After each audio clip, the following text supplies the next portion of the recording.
Hello, my name is Tanya and I'm here to recommend another book. As ever, this is a book I love deeply. Today, I want to talk about The Shadow of the Wind by Carlos Ruiz Zafón. The Shadow of the Wind is an absolutely amazing book. I adore the writing, the story, as well as the characters inhabiting this lush world. The story is quite complicated and layered. Some of the subplots even have subplots of their own. It also spans quite a long period of time, and there's a story within a story element to it. The Shadow of the Wind is the first book to be published in the Cemetery of Forgotten Books universe or series. However, it's not the first book in the inner chronology of the universe. There are 3 more books in the series, and they can all be read in any order you like. The book is set in Barcelona in the post-World War II years. The protagonist, Daniel Sempere, is the only son of a bookshop owner. His mother had died when he was young, and he lives with his father in an apartment above the bookshop. The Shadow of the Wind opens with the 11-year-old Daniel being woken up by his father very early one morning. I still remember the day my father took me to the Cemetery of Forgotten Books for the first time. It was the early summer of 1945, and we walked through the streets of Barcelona trapped beneath ashen skies as dawn poured over Rambla de Santa Monica in a wreath of liquid copper. "Daniel, you mustn't tell anyone what you're about to see today," my father warned. "Not even your friend Thomas. No one. Not even Mummy." My father sighed, hiding behind the sad smile that followed him like a shadow all through his life. "Of course you can tell her," he answered, heavy-hearted. "We keep no secrets from her. You can tell her everything." Daniel is being introduced to the core of Carlos Ruiz Zafón's universe, the Cemetery of Forgotten Books, an actual physical place where a copy of each and every single book ever written is housed and kept safe. Now, that is my dream place. Only very few people are allowed into this library, and they become its protectors, the keepers of the secret that is the Cemetery of Forgotten Books. And the first time they are allowed in, they get to choose a book to keep, to read, and to guard it.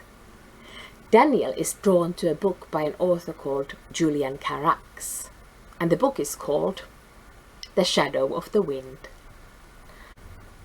Daniel takes the book home with him, reads it, and absolutely falls in love with it. I'm sure we can all relate to that. He starts to investigate the author Julian Carax and stumbles upon mystery on top of mystery. Carax seems to have vanished from the face of the earth. All other copies of The Shadow of the Wind were bought off and burnt. There is a strange man following and threatening Daniel, and it seems there is some sort of connection to Daniel's family in all of this. In the course of this huge tome, we meet so many amazing characters, like Fermin, the helper in the Sempere bookshop, who seems to be hiding so many secrets that it shouldn't be possible for one human being to do. Then there is Don Gustavo Barcelo, an intellectual book dealer who specializes in rare books. And his niece, Clara Barcelo, an enigmatic blind girl who knows more about Julian Carax than anyone else. And that's just 3 of the amazing characters. So much love and care has been put into the characters, even the antagonists. Zafón has set this book within the historical context of the aftermath of the Spanish Civil War. The horrors of war and Franco's dictatorship are an ever-pervasive backdrop. And these are mostly shown through the more antagonistic characters like Fumero, a corrupt and cruel police inspector. The path Daniel takes in his passion for this mysterious book and its enigmatic author leads him to more secrets, danger, and several intriguing characters. And for me, this adventure is heaven. Zafon has an incredible mind. This book universe is at the very top of my favorites list, and I cannot wait to read more from Zafon's pen. As for the languages in this book, The Shadow of the Wind was originally published in Spanish as La Sombra del Viento. Unfortunately, my Spanish is nowhere near good enough for reading a novel, so I'm reading it in English, a translation by the incredibly talented Lucia Graves. One of the main reasons for reading this in English instead of Finnish is that I feel that an English translation of a Spanish text often flows better. English and Spanish are both in the Indo-European language family, whereas Finnish is a Uralic language. Spanish and English are closer to each other than either language is to Finnish. They have quite a lot in common in word and sentence construction, which I, as a translator, can appreciate. But this is just my personal preference. As long as reading happens, I'm happy. The first time I read this book, I fell in love with it quite completely. It's one of my absolute favorite books of all time. I love the mystery, its gothic feeling, the way Zafon builds his characters and the atmosphere. Even the city of Barcelona is an important character. It was a magnificent day.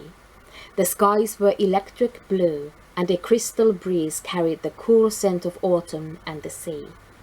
I will always prefer Barcelona in October. It is when the spirit of the city seems to stroll most proudly through the streets, and you feel all the wiser after drinking water from the old fountain of Canaletas, which for once does not taste of chlorine. I was walking along briskly, dodging bootblacks, pen pushers returning from their mid-morning coffee, lottery vendors, and a whole ballet of street sweepers who seemed intent on polishing the streets, using their brooms like paintbrushes, unhurriedly and with a pointillist strokes. Barcelona was already beginning to fill up with cars in those days, and when I reached the traffic lights at the crossing with Calle Balmes, I noticed a brigade of grey office clerks in grey raincoats, staring hungrily at a blood-red Studebaker sedan, as they would ogle a music hall siren in a negligee. I went on up Balmes towards Gran Via, negotiating traffic lights, cars, and even motorcycles with sidecars. In a shop window I saw a Philips poster announcing the arrival of a new Messiah, the TV set. Some predicted that this peculiar contraption was going to change our lives forever and turn us all into creatures of the future, like the Americans. Fermin Romero de Torres, always up to date on the state-of-the-art technology, had already prophesied a grimmer outcome. Television, my dear Daniel, is the Antichrist. This is my precious copy of the book, but you can go to Vasa Library and get it from there, or visit the website to place a reservation. My name is Tanya, and I love books.